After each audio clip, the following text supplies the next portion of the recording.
আচ্ছা, ধন্যবাদ।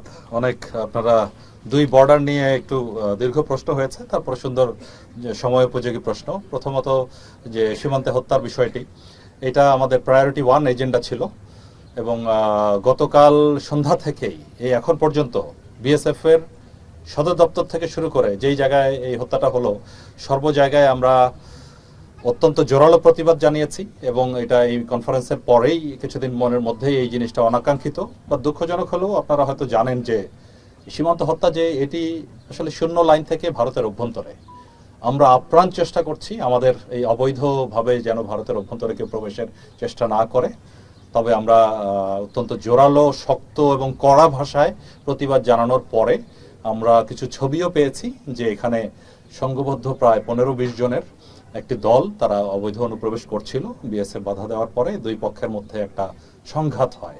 সেই সংঘাতে একজনকে রাবার বুলেট ফায়ার করে, যেটা তার পেটে লাগে এবং দুর্বল স্থানে রাবার বুলেটও হত্যা করতে পারে, মানে হত্যা ঘটাতে পারে। আর এখানে বিএসএফ এর যে সদস্য আহত হয়েছে এই 15-20 জনের কারণে, সেও হাসপাতালে আছে, তার ছবিও আমরা পেয়েছি রক্তাক্ত, মানে আহত অবস্থায়। তবে আমরা জিজ্ঞেস করছি যে এখানে প্রমাণ চাইছি যে এটা এখানকারই যে আহত হওয়ার ছবি, তার প্রমাণটা কি। তো এই বিষয়ে আমাদের মধ্যে এই প্রতিবাদ লিপি এবং প্রোটেস্ট নোট চলছে।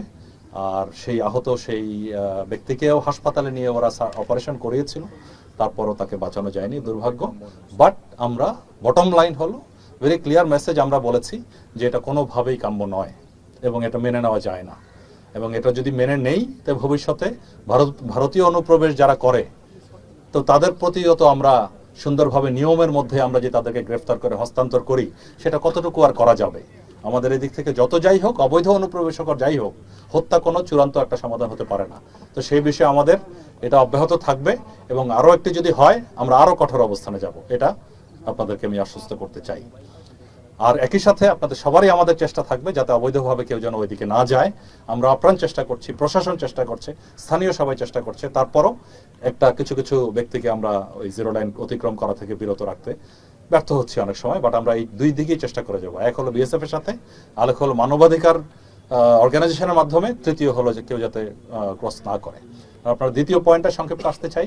দেখুন, আপনারা একদিকে বলছেন আরাকান আর্মির জন্য সীমান্তে একটু আতঙ্কে আছে লোকজন, তো আবার আরাকান আর্মি যেন কিছু করতে না পারে। অন্যদিকে যদি আমরা যেটা কোনো একটা যে আরএসও আরসা বা যা বলেন, ওইটা যদি কোনো কিছু হয়, সেদিকেও আপনাদের মানে আমরা যে কোনো একটা স্ট্র্যাটেজি অবলম্বন করতে হবে। তো কারণ আমাদের মূল লক্ষ্য হলো আমাদের সীমান্ত যাতে নিরাপদ থাকে, সীমান্তবর্তী এলাকায় জনগণ যেন নিরাপদ থাকে। তো সেটা করার জন্য আমরা একটা স্ট্র্যাটেজি ফলো করছি।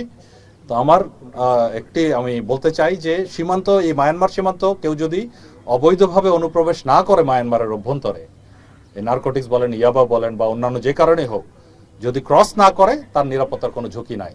নিরাপত্তার যদি কোনো ঝুঁকি থাকে, সেটা সেই নিরাপত্তা দেওয়ার জন্য আমরা বিজিবি তৈরি আছি এবং বিজিবি আমরা we are well equipped for that. So এই বিষয়টা থাকবে। আর স্ট্র্যাটেজি, এটা আমাদের মাননীয় উপদেষ্টা মহোদয় যেটা বললেন, ডক্টর খলিলুর রহমান সহ আমরা বিভিন্ন কনসার্ন এজেন্সি সহ আমরা বিজিবি সহ আমরা চেষ্টা করে যাচ্ছি। একটা স্ট্র্যাটেজি আছে, তবে এটার সম্বন্ধে বিস্তারিত এখনই আমি সম্মুখে বলতে চাই না, সঙ্গত কারণেই। আমরা আশা করছি যে সে বিষয়ে একটা সফলতা আমরা অদূর ভবিষ্যতে পাবো ইনশাল্লাহ। ধন্যবাদ। আচ্ছা, ভালো থাকেন। আচ্ছা, থ্যাংক ইউ।